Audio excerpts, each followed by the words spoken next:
찬송하시겠습니다. 138장 찬송.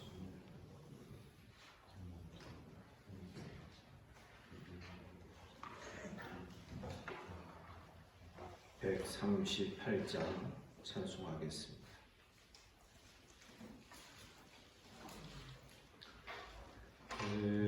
빛을 받는 곳마다 주 예수 다스리시고 이 세상 끝날 때까지 그 나라 왕성하리라.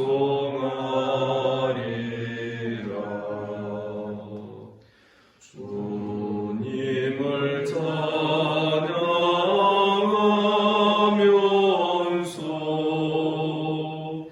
간절히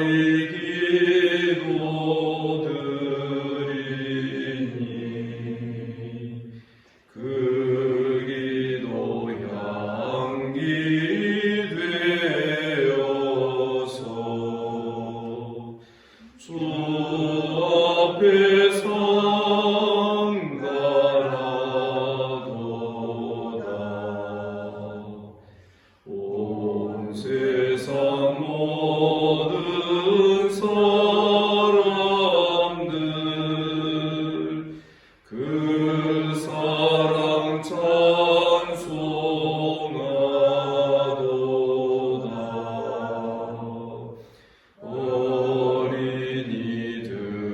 어린이들도 기뻐서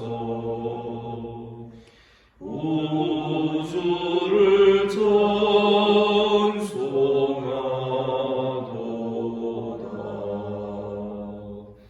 주 예수 계신 곳마다 은혜 충만하도다.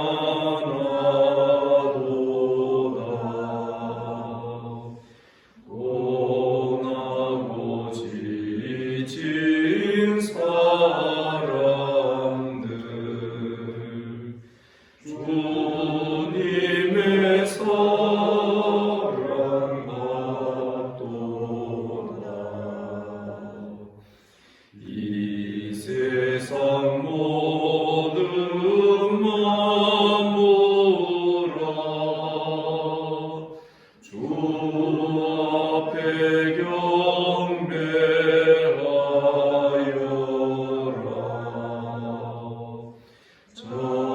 천군 천사 다 함께 주님을 찬송하여라.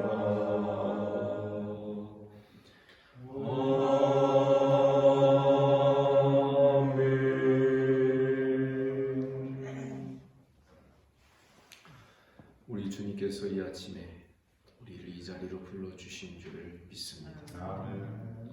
사도신경으로 신앙 고백 드리겠습니다. 나는 전능하신 아버지 하나님 천지의 창조주를 믿습니다. 나는 그의 유일하신 아들 우리 주 예수 그리스도를 믿습니다. 그는 성령으로 잉태되어 동정녀 마리아에게서 나시고 본디오 빌라도에게 고난을 받아 십자가에 못 박혀 죽으시고 장사된 지 사흘 만에 죽은 자 가운데에서 다시 살아나셨으니 하늘에 오르시어 전능하신 아버지 하나님 우편에 앉아 계시다가 거기로부터 살아있는 자와 죽은 자를 심판하러 오시니라. 나는 성령을 믿으며 거룩한 공교회와 성도의 교제와 죄를 용서받는 것과 몸의 부활과 영생을 믿습니다. 아멘. 하나님 말씀 시편 2편 1절부터 마지막 12절까지 교독하겠습니다. 시편 2편입니다.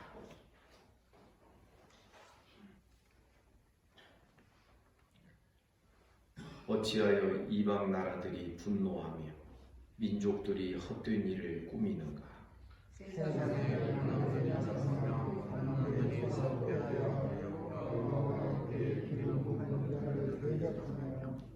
우리가 그들의 맨 것을 끊고 그의 결박을 벗어버리자 하는도다.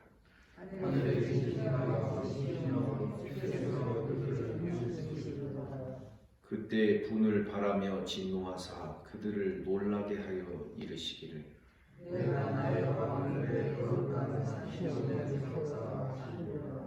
내가 여호와의 명령을 전하노라. 여호와께서 내게 이르시되 너는 내 아들이라. 오늘 내가 너를 낳았도다.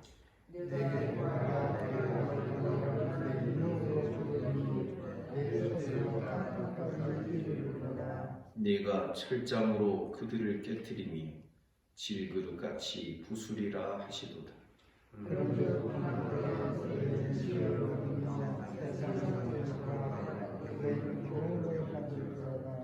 여호와를 경외함으로 섬기고 떨며 즐거워할지어다.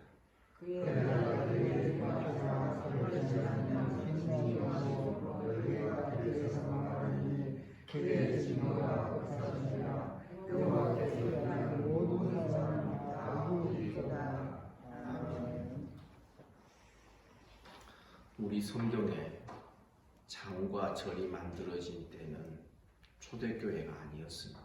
원래 성경 원문에는 장과 절의 구분이 없었습니다. AD 10세기경쯤 됐을까요? 어떤 사제에 의하여서 이 장과 절이 한 그 정도 즈음에 만들어졌죠. 제가 오늘 이런 말씀을 드리는 이유는 원래 시편 1편과 2편은 따로 구분되어 있는 시편이 아니었습니다. 이 둘은 한 묶음이었고 초대교회 교부들도 시편 2편이라 하지 않고 바울사도 같은 경우도 사도행전 13장에 보면 이 시편, 오늘날 우리들의 이 둘째 편을 이야기하는데 헬라어 원문에 보면 시편 첫째 편이다. 이렇게 이야기를 하고 있는 것입니다. 이 1편과 2편은 제가 보기에 같은 구조로 되어 있고 그래서 저는 그런 표현을 사용하고 싶습니다. 1편과 2편은 소재가 조금 다르지만 쌍둥이 시편이다. 서로 닮아있다라는 것입니다.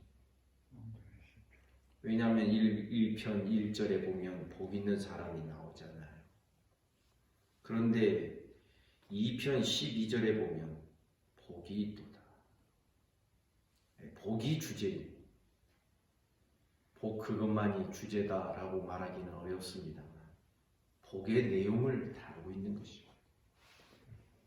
오늘 본문 2편 1절부터 3절까지 보면 악인들의 꾀와 죄인들의 길과 오만한 자들의 자리가 언급되어 있습니다. 오늘 2편은 시편 2편은 1절에서 이렇게 시작됩니다. 어찌하여 굉장히 한탄하고 있습니다. 이방 나라들이 분노합니다. 분노라기보다는 소란스러운 것이고 평안이 없는 것이지. 와글와글 하는 것이지. 계속 떠듭니다. 민족들이 헛된 일을 꾸미는가. 헛된 일을 꾸민다 할 때 어제도 잠깐 지나가면서 말씀드렸습니다만 헛된 일을 계속 묵상하는 것입니다. 묵상이라는 번역이 별로 좋지 않다라고 제가 말씀드렸습니다만 헛된 일을 계속해서 읊조리고 있고 계속 중얼중얼 헛된 일을 서로 모여서 도모를 하는 것입니다. 그래서 사실 1편에도 망하는 자의 길이 나오고 영원토록 하나님의 나라에서 구원을 누리는 자의 삶이 나오지 않습니까? 오늘 본문도 마찬가지입니다. 그래서 저들의 꿈이고 저들의 계획하는 모든 일, 그것이 오늘 본문에 기록되어 있는데 그 내용이 무엇이냐면 2절에 보니 세상의 군왕들이 나서며 관원들이 서로 꾀하여 여호와와 그 기름 부음 받은 자를 대적하며 우리가 그들의 맨 것을 끊고 그의 결박을 벗어버리자. 하나님으로부터의 어떤 그 명령과 그 요구를, 하나님의 요구를 거추장스러워하는 거죠. 그걸 부담스러워하는 거죠. 그래서 이 세상의 모든 역사, 세계사의 전쟁의 역사나 모든 문명과 문화의 그 중심에는 하나님을 제껴놓는 것이 있습니다. 꼭 바벨탑 사건과도 같죠. 우리가 우리 힘으로 우리의 삶을 보장을 하고 우리가 사람이 주인되고 사람이 주체가 되고 바벨탑 사건 창세기 11장에 보면 하나님에 대한 언급이 전혀 없습니다. 오직 사람만 있는 문화. 오늘날에도 계속 이러한 것이 시도되고 있고 하나님에 대하여서는 은근히 제껴두고 하나님을 무시하고 어떤 사람들은 노골적으로 하나님을 싫어하고 하나님을 안 좋게 말하는 오히려 화를 내는 이런 모습들도 우리는 볼 수 있는 것입니다. 우리는 깨달아야 됩니다. 이 세상의 모든 역사의 방향은 문화가 아닙니다. 영적인 것입니다. 여러분, 창세기 4장에서 가인이 성을 쌓고 성을 만들고 가인의 후예들이 기계를 쇠를 다루는 일을 하고 음악을 만들고 그러지 않습니까? 그러나 그 가인의 그 후예들의 그 삶에 보면 하나님이 전혀 들어있지 않습니다. 하나님 없는 문화와 문명에 우리는 감탄할 이유가 없는 것입니다.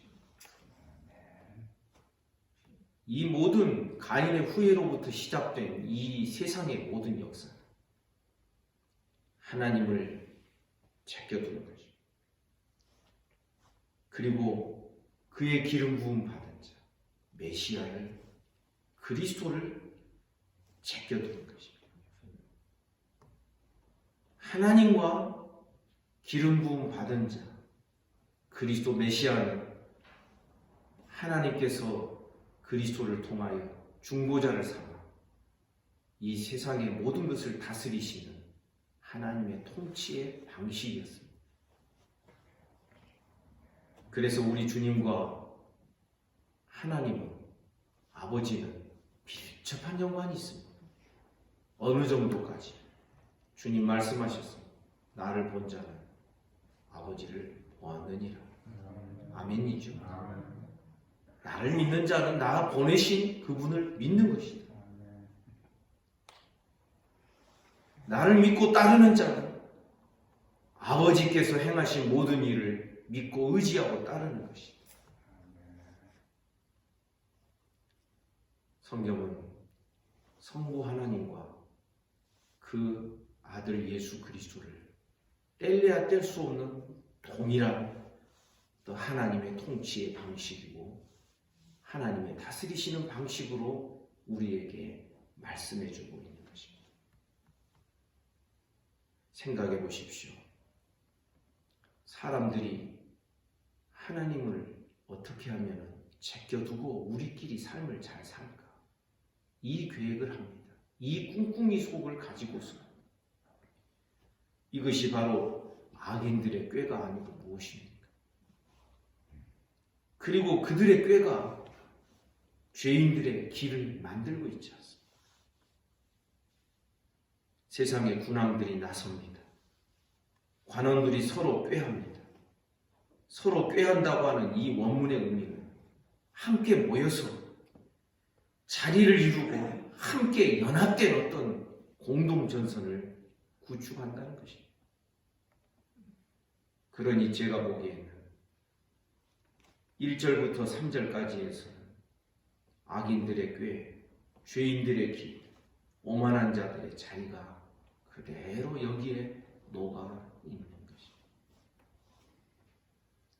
저들의 이러한 의도와 시도에 대하여 4절에 보니 하늘에 계신 이가 웃으시니 주께서 그들을 비웃으시니. 인생이 무엇인가? 사람이 무엇이간데 하나님을 대적하는가? 피조물이 무엇이간데 창조주 하나님을 향하여 삿대질을 하는가? 이 세상을 말씀으로 창조하신 그분 앞에서 우리 사람이 어떻게 고개를 빳빳이 쳐들 수 있는가? 어찌 하나님 하시는 일에 대하여 함부로 말을 하고 비난을 하고, 하나님께서 이 세상 만물을 다스리신다는 그 사실이 어떤 이들에게는 그렇게 거추장스러운 일로 결박처럼 여겨져서 그것을 끊어버리자 하는, 하늘에 계신 이가 웃으시니 주께서 그들을 비웃으시리라. 불면 날아가 버리고, 사람의 생명은 호흡에 있는데 그 호흡은 코에 겨우 달랑달랑 붙어 있을 정도다. 이사야서 2장에 나오는 말씀입니다. 그런 나약하고 미약하고 없는 것과도 같은 존재가 어떻게 창조주 하나님을 제껴두려고 하고 비난하고 그럴 수 있게. 하늘에 계신 이가 웃으시리라. 하나님 웃으실 수밖에 없는, 주께서 그들을 비웃으시리라. 5절에 보니 그때 분을 발하여 진노하사 그들을 놀라게 하는 말씀입니다. 6절 내가 나의 왕을 내 거룩한 산 시온에 세웠다 하시리라. 만일 하나님께서 직접 나타나셔서 이러한 인생들을 다스리신다, 모든 사람들은 다 순식간에 망할 수밖에 없는 것입니다. 여러분, 왜 중보자가 필요한지 아시죠? 모세가 중보자로 세워진 이유가 있습니다.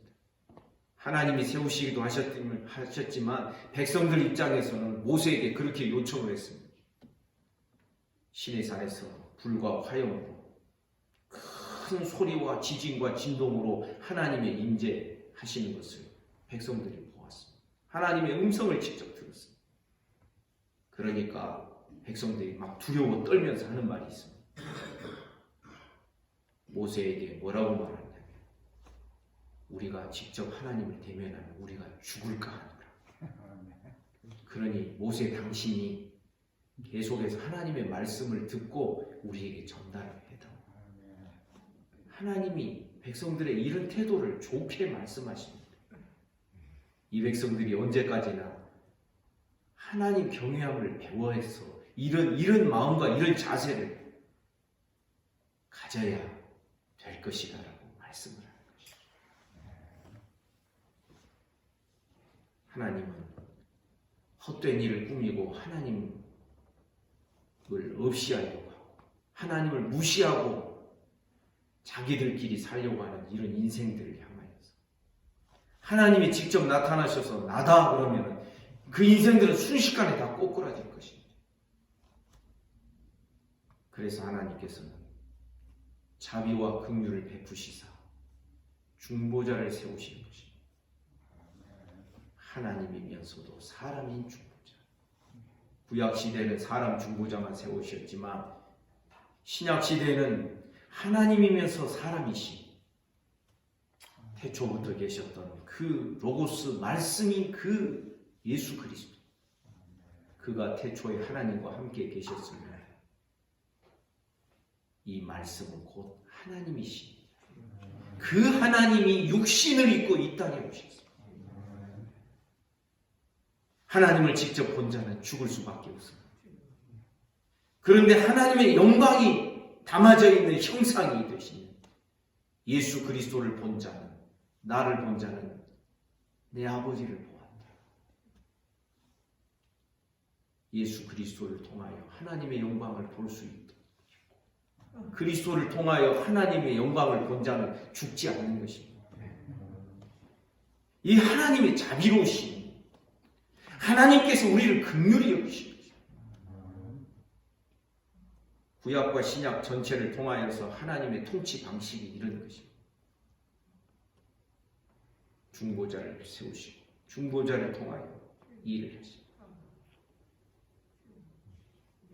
그래서 4절부터 6절까지에서는 이 허망하고 헛된 인생들을 하나님이 어떻게 대하시는가, 하나님의 계획과 하나님의 뜻을 말씀하는 것입니다. 그러면서 7절부터 9절에서 왕의 칙령을 공포하고 있습니다. 내가 여호와의 명령을 전한다. 여기에 명령은 단순한 명령이 아닙니다. 칙령입니다. 칙령. 마치 옛날에 황제나 왕이 나 누구누구는 다리오 왕 혹은 뭐 누구 왕 몇 세는 공포하노라 하고 칙령을 발표합니다. 단순한 말이 아닙니다. 내가 여호와의 명령을 전한다. 그 명령이 나옵니다. 내게 이르시되 너는 내 아들이라 오늘 내가 너를 낳았도다. 하나님의 명령을 전하는 방식이 나오는 것입니다. 여호와께서 말씀하십니다. 너는 내 아들이라 오늘 내가 너를 낳아서 너를 통하여 하나님의 명령을, 하나님의 칙령을 전하겠다는 것입니다. 우리는 7절의 말씀을 너무나도 잘 압니다. 왜냐하면 이 7절의 말씀이 신약에 얼마나 많이 인용이 되어 있는 것입니다. 사도행전뿐만 아니라 예수 그리스도의 죽음과 부활의 사건을 다루고 히브리서 1장과 2장 이런 데 보면은 이 7절의 말씀이 얼마나 많이 인용이 돼요. 너는 내 아들이라. 예수님의 공생의 기간 동안에 몇 차례 하늘에서 음성이 나서 이르기를 하나님께서 말씀하십니다. 너는 내 아들이라. 이 예수님이 하나님의 아들 되심이 얼마나 중요하든지 마귀는 이 하나님의 아들 되심을 무너뜨리려고 3번이나 계속해서 공격하는 것입니다. 네가 만일 하나님의 아들이었다. 이 돌들로 떡대기가 되리라. 하나님의 아들 되심을 뭔가 변형시키고 오염시키기 위하여서 예수 그리스도에게 예수님이 가지고 있는 이 아들의 권세를 잘못 사용하도록 만드는 것입니다. 빵 만드는 재주, 하나님의 아들의 권세를 이런 데 사용해요. 성전 꼭대기로 데리고 올라가서 마귀가 2번째 시험, 여기서 뛰어내려라. 그러면 하나님은 너를 통하여 하실 일이 분명히 아직 남아있기 때문에 네가 떨어져 죽지 않도록 천사를 통하여 네 발을 사뿐히 상하지 않도록 땅 위에 내려놓은 것이. 네가 만일 하나님의 아들이거든 이렇게 해봐라. 그럼 모든 사람들이 너를 하나님의 아들로 인정하지 않겠냐. 3번째 시험도 마찬가지입니다. 천하만국의 모든 영광을 보여주면서 나에게 절하면은 절 한번 하면 이 모든 나라의 권세와 이 모든 영화를 너에게 줄 것이다. 여러분, 아들은 상속자입니다. 여러분 믿습니까? 아멘.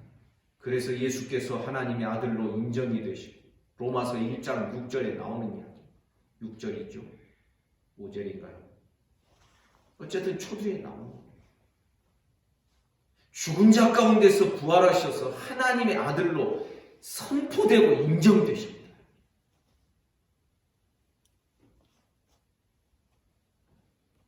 어떻게 해서 오늘 내가 너를 낳았다. 예수께서 죽으시고 부활하심을 통하여 죽은 자 가운데서 하나님의 영으로 다시 살아나심으로 말미암아 하나님의 아들로 선언되고 인정이 되시고, 이 부분에 대하여서는 복음의 핵심들이 들어있기 때문에 이 부분을 자세히 말씀드리려면 오늘 시간이 부족합니다. 어쨌든 7절의 말씀은 예수께서 십자가에서 죽으시고 부활하신 다음에 이 말씀이 이루어진 것입니다. 부활로 통하여 이루어진 이 말씀. 그래서 아들은 상속자인데, 부활하신 다음에 마태복음 28장 끝에 보면 예수께서 제자들에게 한 산에서 나오십니다. 그러면서 뭐라고 말씀하십니까? 하늘과 땅의 모든 권세를 내게 주셨습니다.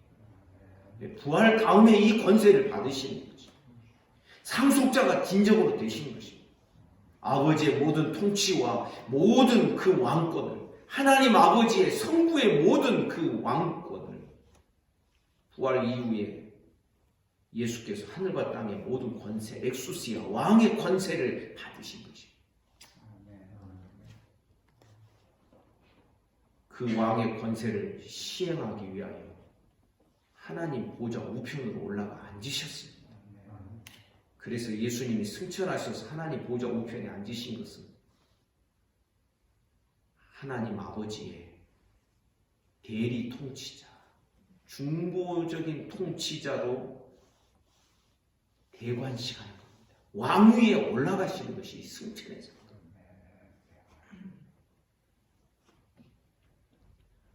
그 아들을 통하여 8절에 보니 내게 구하라. 내가 이방 나라를 내 유업으로 주리니 내 소유가 땅의 끝까지 네 기업이 되고 네 소유가 될 것이다. 여기 소유가 기업이라는 단어입니다. 내 소유가 끝까지. 그래서 예수께서 제자들에게 말씀하셨습니다. 땅 끝까지 이르러 내 복음을 전하라. 땅 끝이 나오는 이유가 여기 있습니다. 땅 끝까지가 그리스도의 나라입니다. 여러분 믿습니까? 땅 끝이 어디입니까? 없지요. 전체죠.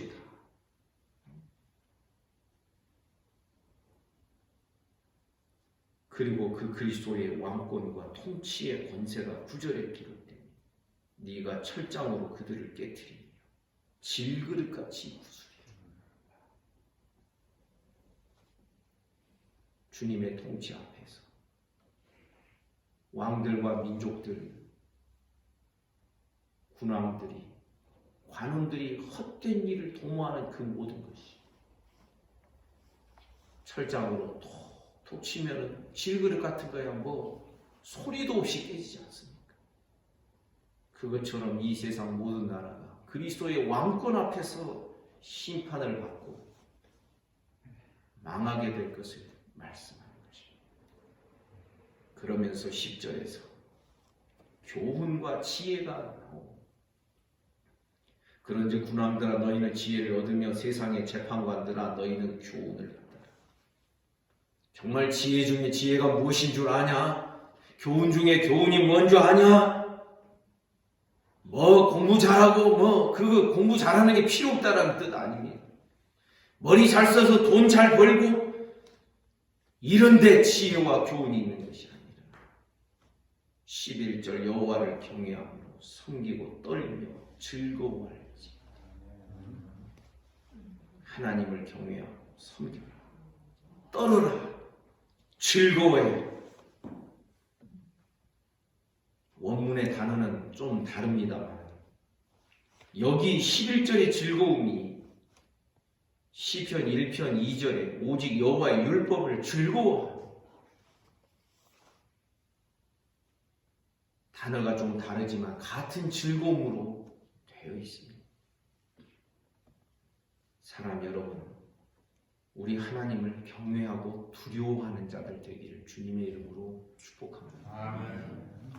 우리가 하나님을 가볍게 여기는 마음이 많습니다. 아니, 많은 게 아니라 어떻게 말해야 될까요? 여러분, 하나님을 가볍게 여기니까 쉽게 나타나는 현상이 뭐냐면 말씀을 가볍게 여깁니다. 말씀 앞에 두려워 떨지 않습니다. 하나님의 말씀 속에서 내 마음에 맞는 것은 좋아합니다. 그러나 내 생각과 내 마음에 맞지 않는 것은 슬쩍슬쩍 무시를 해버려요. 만약 여러분 아이들 가운데서, 자녀들 가운데서 부모의 말을 그런 식으로, 요즘 표현이 그렇죠.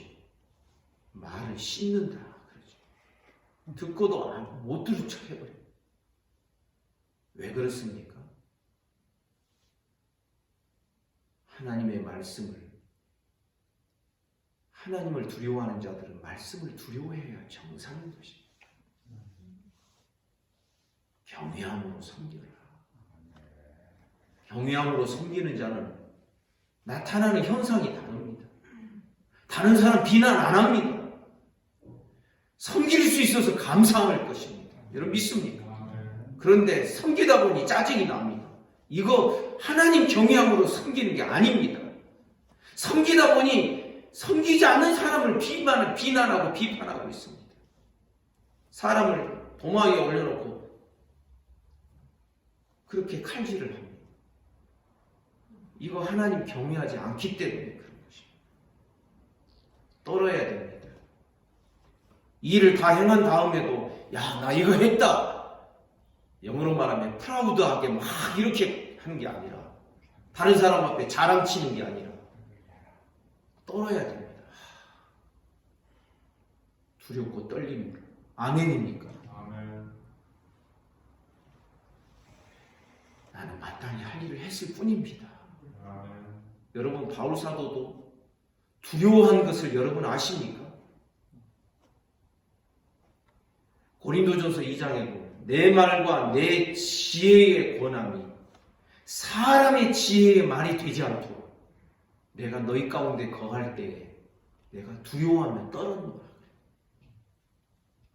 모든 하나님을 경외하는 모든 사람들의 기본적인 정서와 마음가짐이 이 떠는 것입니다. 두려워하는 것입니다. 그런데 이거로 끝나지 않습니다. 11절 끝에 보면 즐거워함이 있습니다. 이게 묘한 것입니다.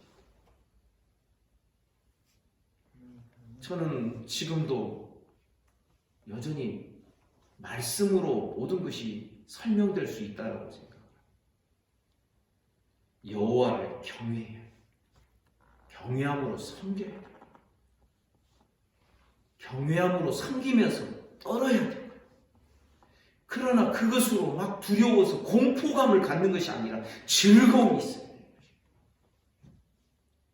이것이 하나님을 두려워하고 경외하고 섬기는 자들의 기본적인 마음가짐과 정서가 돼야 돼요.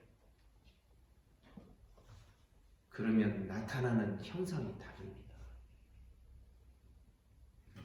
자랑하는 자는 자기를 자랑하지 말고 사람을 자랑하지 말고 하나님을 자랑하는 자랑거리가 다릅니다. 여러분, 이 차이를 분명히 하셔야 됩니다. 이 11절의 태도가 어디서 나오는가? 12절에 기록이 됩니다. 그의 아들에게 입맞추라. 그의 아들에게 입맞추라. 성경 다른 번역본에 보면, 다른 사본에 보면 그의 아들의 발에 입맞추라. 발에 키스해라. 이게 뭔지 아십니까? 두 나라가 전쟁을 할 때 한 나라가 졌습니다. 그러면 진나라 왕은 무릎으로 기어서 승전한 그 이긴 나라의 왕에게 가서 그 발에다가 입을 맞춥니다. 나는 당신의 종입니다 하는 것이죠. 그와 같이 그 아들에게 입 맞추라. 그 아들에게 항복해. 그 아들에게 승복해. 아들의 말을 듣는 자, 아들에게 순종하는 자가 아버지께 순종하는 것입니다. 그렇지 아니하면 진노하심으로 너희가 길에서 망하리니. 망하는 길. 여러분, 이 망한다는 것이 시편 1편에도 나오지 않습니까? 1편 6절에 보면 악인들의 길은 망하리로다. 뭐가 악인입니까? 두렵고 떨림으로 섬기지 아니함이 악입니다. 하나님을 경외하지 아니함이 악입니다. 하나님을 경외하지 않는 증거가 그리스도께, 우리 주 예수 그리스도께 입맞추지 아니하며, 그러면 진노하심으로 너희가 길에서 망하게 됩니다. 그의 진노가 맹렬하게 불타오르고 있기 때문에 여러분, 지금 괜찮은 세상이 아닙니다. 하나님의 진노가 지금 보류되어 있습니다. 맹렬하게 불타오르고. 어느 때까지 보류되어 있습니까? 땅이 있을 동안까지. 땅이 없어질 때 있다라는 뜻 아니겠습니까? 그러나 12절 마지막 부분입니다. 그리스도께, 여호와께서 보내신 그리스도에게 피하는 모든 사람은 다 복이 있다. 여러분 믿습니까?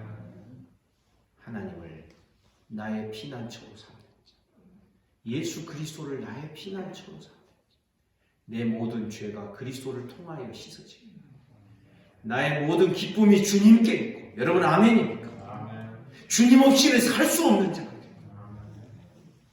하나님을 경외하고 두려워하며 떨며 그 하나님을 즐거워하는 자, 그러한 자는 말씀을 즐거워하게 해요.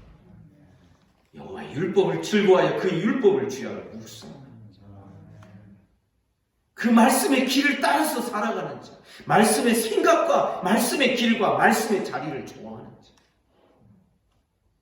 이런 자가 복되도다. 여러분 믿습니까? 저와 여러분의 마음속에 말씀에서 보여주는 이 두 갈래 길이 선명하게 보여지시기를 주님의 이름으로 축복합니다. 이 부분이 너무나도 지금 구분이 안 돼 있지 않습니까? 그래서 교회에서 열심히만 하면 좋아. 하도 열심히 봉사하는 사람이 드무니까 어쩌다가 막 열심히 뭐 하는 사람 보면 야, 좋다. 근데 태도가 중요하거든. 내가 열심히 봉사해놓고 딴 사람에 대하여서 판단이 나오고